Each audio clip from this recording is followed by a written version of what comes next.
Ito, fun fact pala. Dahil nga ang motto ng Pokemon is gotta catch them all. Gotta catch them all, sabi nga sa palabas. So, ginawa ko, kinokolekta ko sila. And sa kakakolekta ko nga, dahil nga gusto kong kolektahin yung 150 Pokemon, eventually, na-memorize ko yung each corresponding number ng Pokemon.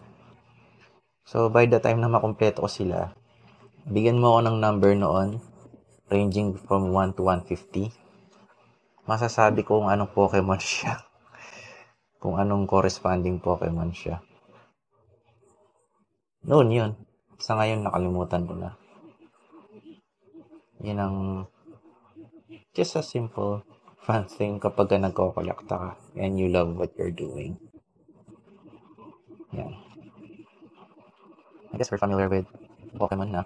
So, siguro maganda pakita ko na lang ang itsura ng likod nila. Here you go.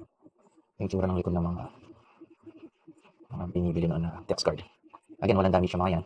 And, naging blunt lang yung edges. Ng konti. Yung mga matatalim pa actually. Yung blunt dahil sa time na syempre. Naluma sila. But they're still in very good condition. Parang brand new na. Ika na. And, syempre, dahil sa papel. Brown na lang sila. Most likely familiar kayo sa mga likod na Pokemon. Ito yung hinahanap ko actually. Yung may description sa likod. Sa mga bagay. Basta, yung isang card na may description. Like fun fact dun sa Pokemon na yun. And here we go. Yan.